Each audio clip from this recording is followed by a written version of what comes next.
911 emergency. Yes, I'm in the middle of the field. It's like we're just pushing guys over. Right here going towards Javelin on both sides. My truck ran out of gas. There's one car here. You got to take it to the woods. Please hurry. Okay, now run that by me. I'm not talking to him. I actually ran into him. Ah, you ran into him. Okay. That's the first guy. Do you need an ambulance? Yeah, no, I need the cops. Okay. Is anybody hurt? Hello? Hello? What is up, Iwu crew? Today, we are covering the mysterious disappearance of Coke County family man Brandon Lawson. Our story begins in the rather small town of San Angelo, Texas, on the evening of August 8, 2013. Just before midnight, 26-year-old Brandon Lawson and his longtime girlfriend, Ladessa Lofton, had a rather heated argument. Brandon worked at San Angelo's Renegade Oil Services. That week, Ladessa noted Brandon had worked over 60 hours and had not even returned home the night before. As Brandon had a rather tumultuous relationship with drug addiction and had relapsed recently, Ladessa was rightfully furious that he had stayed out instead of coming home to her and their 4 children. In the heat of the moment, Brandon decided to walk away from the argument. Around 11:30, he called his father, Bradley Lawson, and asked if he could spend the night at his home in Crowley. The drive would take him around 3.5 hours, but Brandon was angry and exhausted, so the travel time seemed worth it. At 11:53 p.m., Brandon left his home in San Angelo and hit the road. While cruising down Highway 67, Brandon received a call from a worried Ladessa asking him to please reconsider going all the way to Crowley in the middle of the night. She expressed that if he did not want to come home, he could at least stay at his brother's house, which was only 5 miles away. Ladessa and Brandon were high school sweethearts who argued like any other couple. At the end of the day, they cared more about each other than any argument they may have had. It is assumed that Brandon decided to take Ladessa's advice and actively turn his Ford F-150 around. He headed north on Highway 277 in the direction of his brother Kyle's house, though that did not necessarily mean that he intended to go there. Rather, he could have decided to take a longer route to his father's home, though at first consideration, taking a longer route to his destination in the middle of the night does not seem to make much sense. Brandon could have had his reasons. 2 years prior, Brandon Lawson had received a warrant for possession with intent to deliver. As this warrant was still active, he may have wanted to avoid any potential run-ins with police, leading him to choose a more indirect route through the back roads of Coke County. Regardless of why he decided to hop on Highway 277, doing so will end up changing his life and the lives of his family members forever. Looking down at the dashboard in front of him, Brandon realized that his truck was almost out of gas. He had been nearly 30 minutes away from the nearest gas station when his truck rolled to a stop near Bront, Texas. Brandon's truck was blocking the lane slightly, but his lack of fuel meant that he could not adjust it. Frustrated, he called his brother Kyle around 12:30, asking him to meet him on the side of the road with a gas can. The request for a gas can was not all that transpired in the conversation between the Lawson brothers. Brandon's voice was panicky, and the things he was saying to Kyle just didn't add up. After begging his brother to rush the gasoline to him, Brandon mentioned to Kyle that he was being followed. In fact, Brandon used an expletive to refer to 3 Mexican men who were apparently chasing him out of town. After hearing his brother's outlandish comments, Kyle's first thought was that Brandon must have relapsed once more. Meth-induced hallucinations, combined with Brandon's obvious exhaustion, served as a perfect explanation of why he would be so anxious. Brandon was adamant that he was not high, but he desperately needed his brother to hurry. Kyle ended the phone call with Brandon and called Ladessa to let her know what was going on. Ladessa, still angry over the argument with her fiancé, said she would leave a gas canister outside of the house that Kyle could pick up on his way to help Brandon. As Brandon had taken the only working wall charger the couple had in their home, Ladessa decided to leave her phone in her truck to charge overnight. She placed a gas can on the porch as promised before going back into the house to shower and go to sleep. As she drifted off to sleep, Ladessa had no idea about the turmoil that lay ahead of her. Kyle, his girlfriend Audrey, and their 4-year-old son hopped into Kyle's truck and headed out on their mission to bring Brandon enough gas to get him to the Stripes convenience store and gas station in Bront. After picking up the gas can from Ledessa in Brandon's front porch, Kyle realized that his most recent paycheck from work had yet to clear in his bank account. As a result, he did not have the funds to fill up the gas canister as he had initially intended. Instead, he decided it would be best to meet up with a stranded Brandon, get some cash from him, head to the gas station to fill up the can, and then return to Brandon's truck. In the time it took for Kyle to phone Ledessa, pick up the gas can, and continue down Highway 277, 2 important things occurred. One of them involved a total stranger phoning the local police department to report an abandoned truck blocking part of the northbound lane. Coke County had extremely limited resources in terms of a police task force. At the time, calls would be answered by staff members working at a nursing home in Robert Lee. The dispatcher who received the call from the random motorist assumed that the abandoned truck owner must have run out of gas. As this happened rather frequently, the dispatcher reached out to an officer on duty, Deputy Neal from the Coke County Sheriff's Office, who responded right away. The second event that happened before Kyle arrived at where his brother's truck was parked was another 911 call.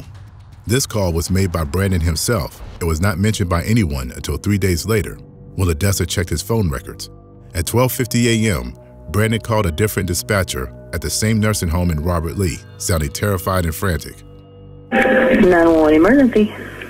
Yes, I'm in the middle of the field. It's like we're just pushing guys over. Right here going towards Javelin on both sides. Brandon explained to the dispatcher that he was in the middle of a field and that he was being chased. My truck ran out of gas. There's one car here and got chased to the woods. Please hurry. Okay, now run that by me. I'm not talking to him. I actually ran into him. Ah, you ran into him. Okay. Got the first guy. When the dispatcher asked Brandon if he needs an ambulance, he says no, he needs the cops. Do you need an ambulance? Yeah, no, I need the cops. Okay. Is anybody hurt? Shortly after his plea for the cops, Brandon stops responding to the dispatcher's questions and the call drops. Hello? Hello? Hello? It is assumed that the dispatcher had dismissed Brandon's 911 call when it dropped, and she could not contact him again. In fact, no officers were dispatched in response to Brandon's call. A minute after Brandon called 911, Kyle made another effort to call Brandon. Brandon did not answer, so Kyle left him a voicemail. Brandon had not been able to answer his brother's call because he had been trying to call Ledessa. Because his wife had left her phone in the car to charge, she was wholly unaware that Brandon was even trying to reach her. Another minute later, Audrey tried to call Brandon. He did not answer. She called Brandon again. He did not answer. 2 minutes later, Kyle tried to call Brandon. He did not answer. At 12:57, Brandon attempted to call his neighbor, perhaps in an effort to get in touch with Ledessa. With no luck, Brandon hung up and called Kyle back. His spotty connection made it so that his call could not go through.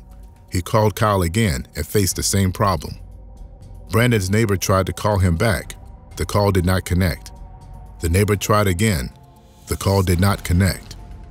The neighbor tried a third and final time to reach Brandon. The call did not connect. At 1:04 a.m., the dispatcher attempted to call Brandon back in hopes of getting more information on what exactly was going on. Brandon did not answer. She left a voicemail and called again. Brandon did not answer. 5 minutes later, Brandon called Kyle 3 times. All 3 calls did not connect. When Kyle Lawson pulled up behind his brother's abandoned truck along the 277 at 1:10 in the morning, he was not expecting to see Deputy Neal in his police car parked nearby. Kyle and Audrey's first thought upon seeing Brandon's truck was that he appeared to have left it in a hurry. The back end of the truck was over the line, protruding into the northbound lane as the motorist had reported to the dispatcher. In addition to its skewed parking job, the truck's doors were all unlocked. Brandon, along with his keys, wallet, and cell phone, were all missing from the vehicle. Kyle and Brandon were finally able to contact each other, even though Brandon was nowhere to be seen. Kyle assumed that his brother must have been hiding nearby due to his active warrant. On this call, Brandon mentions to Kyle, "I can see you, I'm right here." Kyle decided to tell Deputy Neal that the truck belonged to his brother and that he had come to bring Brandon enough gas to get back on the road. Kyle purposefully left out the notion that Brandon was still nearby and mentioned instead that Brandon must have started walking in the direction of the gas station despite the spotty phone service in the area. After the conversation between Deputy Neal and Kyle ended, Kyle tried to call Brandon 3 more times. All 3 calls did not connect. At 1:15, Brandon attempted to call Kyle twice.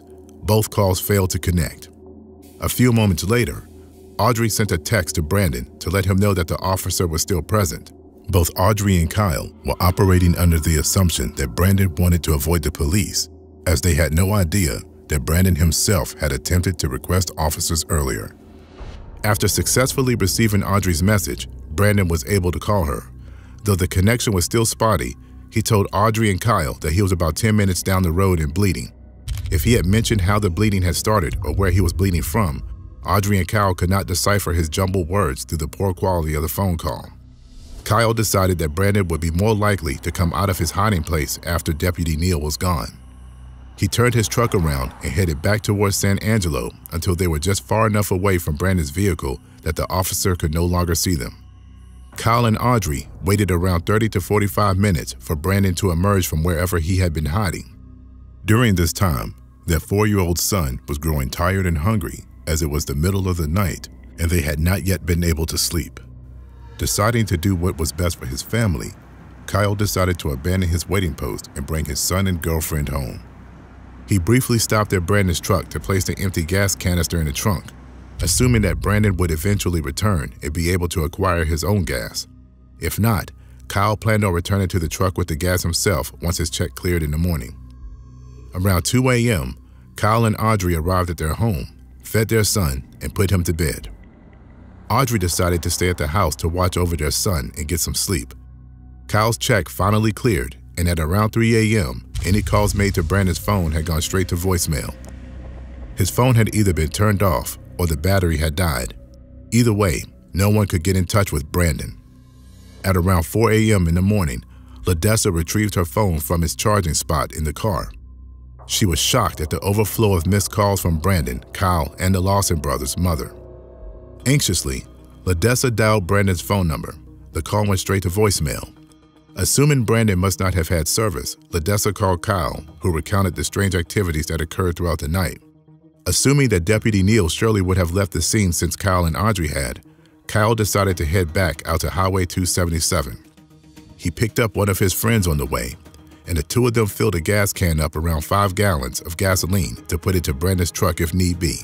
When he got back to Brandon's pickup truck at around 5 in the morning, everything was just as he had left it. The truck was in the same position. The doors were still locked, as Brandon was the only person who had a key to the vehicle, and Brandon was nowhere to be seen. Kyle and his friend filled up Brandon's tank alongside the road. Once they had finished, Kyle yelled out that there were no more police officers in the area and that Brandon's truck had enough gas to get him to the gas station in Bront. He received silence in return. At that moment, panic began to set in for Kyle. He walked up and down the highway near his brother's truck and called out for him in desperation. Nothing stirred in the field nearby.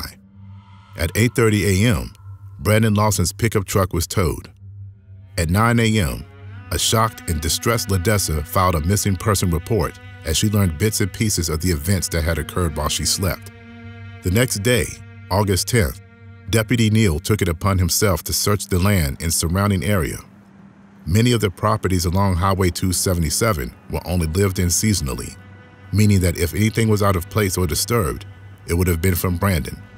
Deputy Neal found no evidence that any of the fields had been disturbed, and there was no trace of blood anywhere.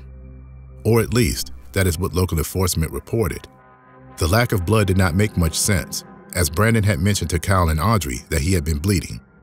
On August 11th, a private search team set out to look for any sign of Brandon. Despite the use of cadaver dogs, infrared cameras, and a pilot providing a bird's-eye perspective, no evidence of Brandon, dead or alive, was ever recovered. Just like that, Brandon Lawson disappeared. As one could assume, There are a plethora of theories regarding Brandon Lawson's mysterious disappearance. Could he have staged the whole incident and left Coke County on his own? Did he do so because he was tired of being a father and a common-law husband with a warrant out for his arrest? Was he high on methamphetamine or other drugs that caused him to hallucinate and get himself lost in the woods before succumbing to elements? Did he stumble upon some sort of secretive activity on behalf of law enforcement, causing the police to get rid of him and create an elaborate cover-up? Or was he truly being chased that evening, as he mentioned to his brother and the dispatcher? For the past 7 years, Brandon's family have been mulling over these possibilities and countless others. Brandon's father insists that the warrant out for his arrest did not scare him enough to run away. In fact, Brandon was apparently working on getting the warrant issue resolved. Many investigators following this case have noted that just before Brandon's disappearance, he had cashed his 401k with Renegade Oil Services as he planned on starting a new job the following Monday morning. Many people speculate that if Brandon had planned on running away, cashing his 401k would have made perfect sense. However, LaDessa has remarked that she is unaware if he have ever received the money. In fact, she notes that his last paycheck from work had been direct deposited the night he had gone missing, but none of his debit or credit cards were ever used, and the money was never withdrawn from his account. Coke County law enforcement has repeatedly stated that they do not believe that any foul play was involved with Brandon Lawson's disappearance. As Brandon was a grown man, police assume he had left San Angelo on his own accord, as there is little evidence to convince them otherwise. This assertion, along with Brandon's character assassination that was published in the Coke County newspaper following his disappearance, allowed for Brandon's case to go cold. Announcing that the man who had gone missing was a drug addict struggling with a methamphetamine relapse did not exactly help bring the community together to find him. Despite the multitude of unanswered questions and the overall lack of closure on behalf of his family, online communities and outside investigators are devoted to discovering the truth about Brandon Lawson's disappearance one day. Anyone with information on the whereabouts or disappearance of Brandon Lawson should contact the Coke County Sheriff's Office at 325-453-2717. If you enjoyed this video, be sure to hit the like button and subscribe. A playlist is going to pop up right now with more videos you'll love. See you guys next time.